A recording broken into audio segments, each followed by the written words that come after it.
Clap de début comme un première. Jamais dans la tendance, toujours dans la bonne direction.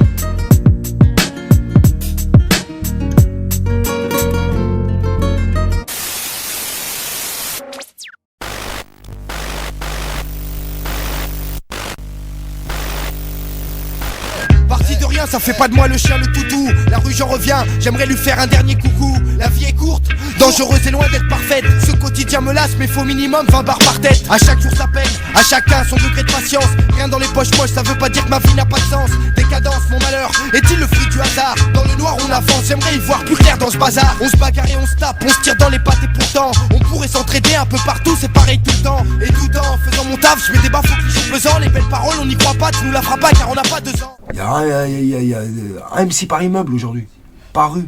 Il y a 10 groupes par rue en France. Alors à l'époque c'était un peu plus rare, on était moins. C'était plus. C'est ce qu'on appelait un mouvement, on n'était pas beaucoup. Une culture, tu vois. Aujourd'hui c'est un peu tout le monde, on sait plus qui est quoi. Les gens se rencontrent pas, ils rappent dans leur chambre, ils font leur truc, ils mettent la vidéo, ils passent à celle d'après. Mais se rencontrer, en vrai, t'es qui, t'es quoi, tu vois. Nous on allait dans les soirées, des open mic, des trucs, la Clica, Sage-Po, les X-Men, tout le monde, on se rencontrait, on s'aimait, on s'aimait pas, on en rigole aujourd'hui. Mais voilà quoi, on se rencontrait. Il y a beaucoup d'artistes qui ont débuté en vous écoutant parce que vous êtes une référence en termes de... Parce qu'on est vieux. Parce que vous êtes une référence en termes de rap indépendant. La question c'est est-ce que vous êtes fier du chemin que vous avez parcouru jusqu'à maintenant? Franchement, tu sais pas les étapes que tu peux traverser dans ta tête, tu vois, avant d'arriver à ça, de dire putain là maintenant je suis fier de mon truc. T'es dans du doute, t'es dans un tas d'incertitudes, t'es dans des périodes où tu te dis je vais tout arrêter, tu te dis est-ce que c'est ça que les gens veulent, est-ce que c'est ça que je veux, est-ce que ma passion elle est encore là. Avant la fierté c'est... Ouais, aujourd'hui je suis fier parce que les gens me disent ouais votre chemin, les mecs ils disent ouais mais respect, la scred, tout ça. Par rapport à ça, j'ai vu que quand même on n'a pas escroqué les gens, on a été carré, on est resté sur notre rail. On a pris un train il y a maintenant plus de 15 ans. On était 5 dans ce train. Et à chaque gare il y a des gens qui sont montés en plus, ainsi de suite. Et jusqu'à aujourd'hui il y a peu de gens qui en sont descendus. Moi il y a une époque où j'avais des copains, ils passaient à la radio, en boucle, tous les jours. Je pensais que c'était eux qui avaient réussi et nous qui avions raté, tu vois. Ils passaient à la radio, les mecs, ils ne passaient pas. Et au final, tu sais quoi, c'est le même mec qui passait à la radio il y a 10 ans, en boucle et tout. C'est eux qui me disent putain, votre parcours, la scred. Et je me dis, bah, tu vois, donc, il y a 10 ans, je me disais que c'était eux que nous, on avait foiré quelque chose. Et aujourd'hui, c'est eux qui me disent qu'en fait, c'est nous, on a eu raison de prendre le chemin qu'on avait pris et qu'on aurait, tu vois.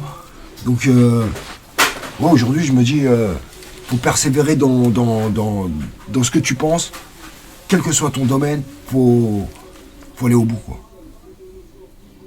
Donc vous avez un peu connu ce qu'on appelle l'âge d'or du hip-hop, les années 90. Est-ce que tu penses que ça a été plus simple pour vous de vous faire une place et de débuter que les jeunes qui débutent aujourd'hui? Ça dépend. À quel niveau? Il n'y avait pas YouTube, il n'y avait pas... T'as vu, nous, avant, on était vraiment obligés d'avoir un shop pour faire connaître son disque.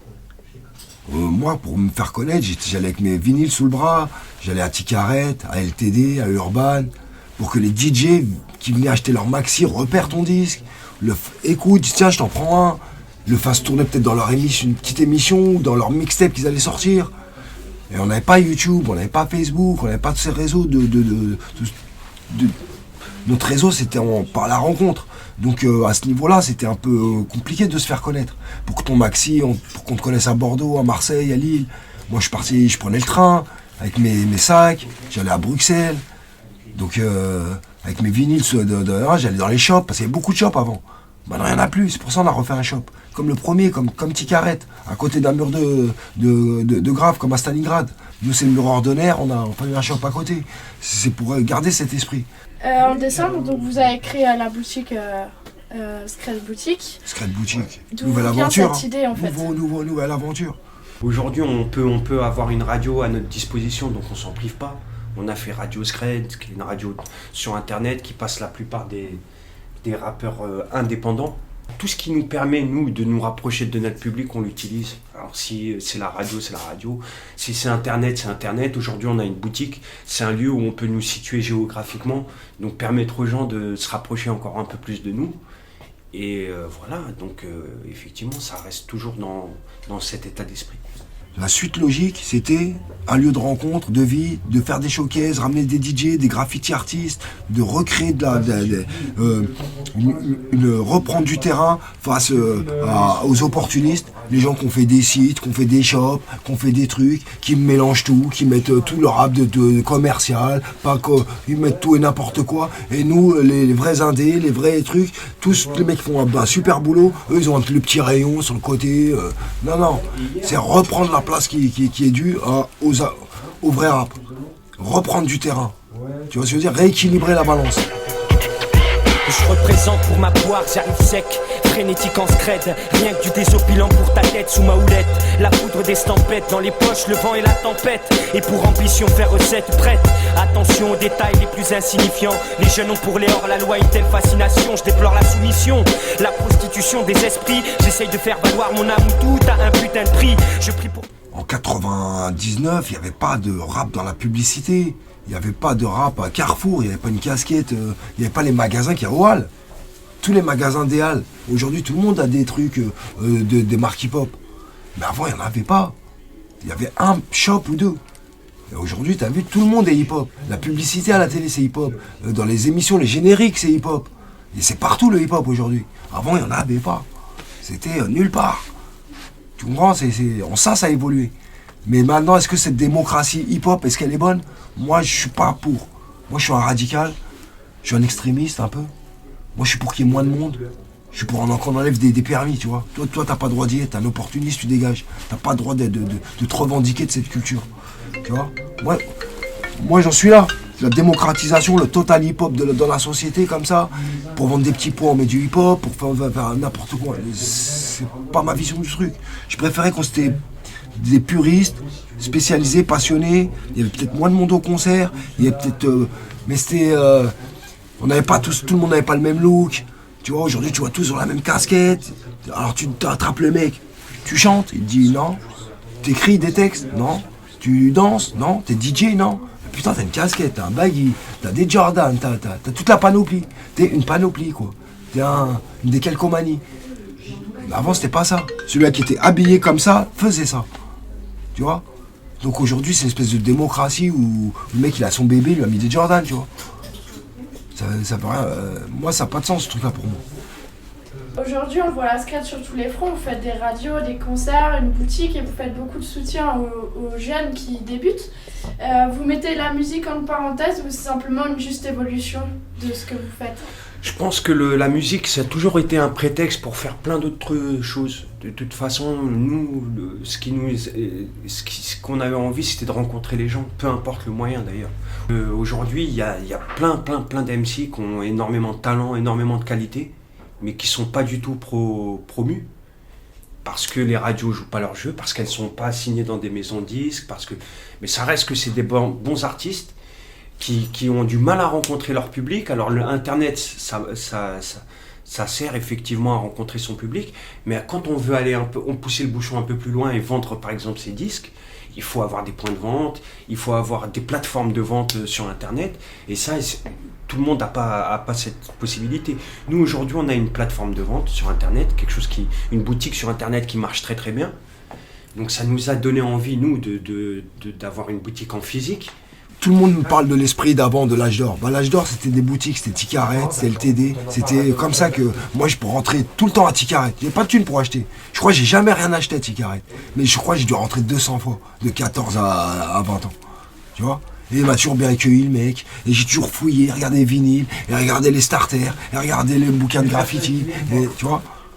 C'était ma bibliothèque, c'était tu vois, c'est un petit espace, un moment dans ma journée, dans mon circuit. J'allais au mur de graffiti, il y avait des circuits comme ça.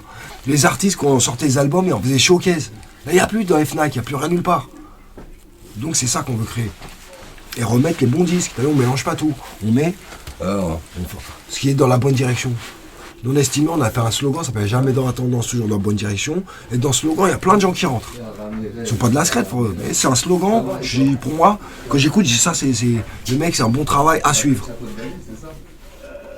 Donc c'est pas un truc contre lui ou lui ou lui, non.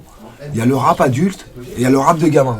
Moi, avec la scred, nous on est plus sur le rap adulte. Donc c'est. Mais tu peux avoir 20 ans et écrire du rap adulte, mais c'est ça qui nous intéresse. Le rap adulte fait, quel que soit ton âge, t'es 17 ans ou 40 ans, tant que ton rap est adulte, tant que ton truc dit quelque chose, tant que ton univers est intéressant, tant que tu ramènes pas les gens vers le bas, tu nous intéresses. Si c'est pour envoyer les petits dans le mur, tout ça, c'est pas la peine de venir taper chez nous.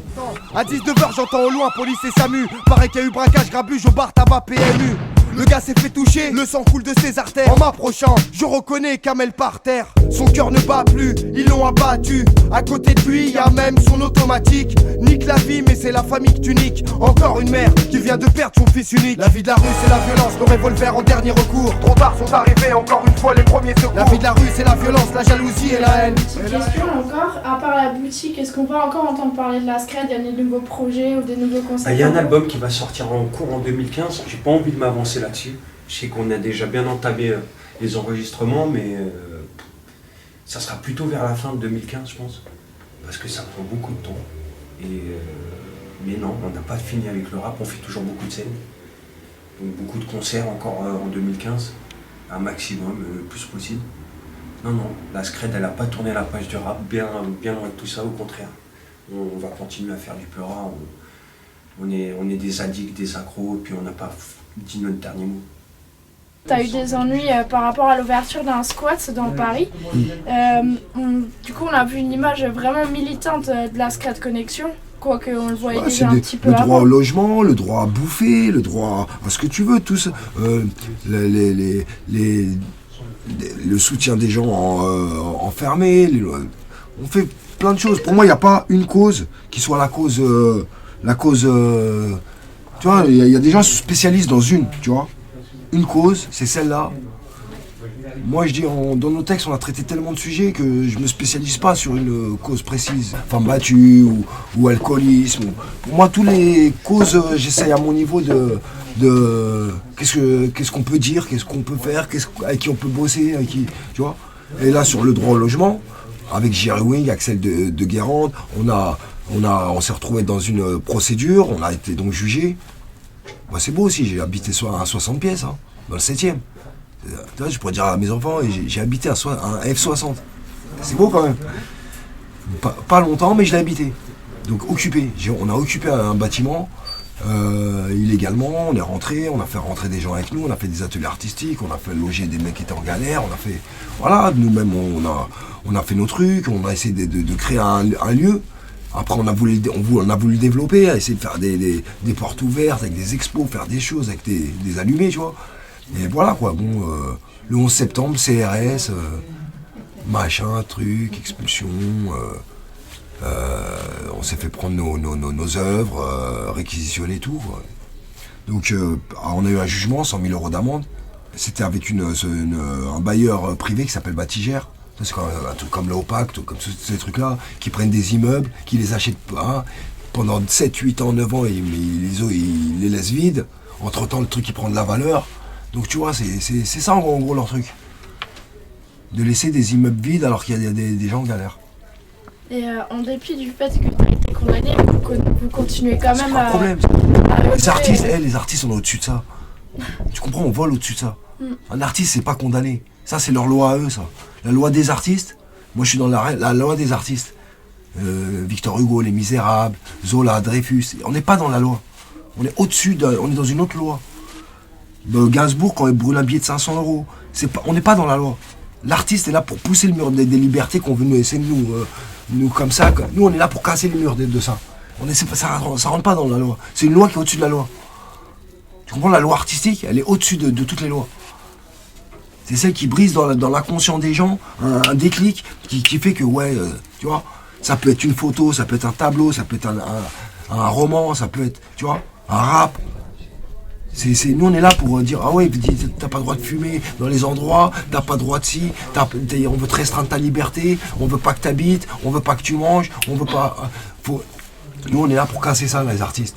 Moi je suis pas là pour que tu me dises que ouais on est dans la loge, comment t'as pas le droit de fumer. Moi je suis un artiste, je t'emmerde. Et tu sais quoi, Bob Marley t'aurait dit pareil, et Gainsbourg pareil, et François Sagan pareil. Tu vois ce que je veux dire? C'est une lignée, on est des héritiers. Je suis héritier moi de Victor Hugo.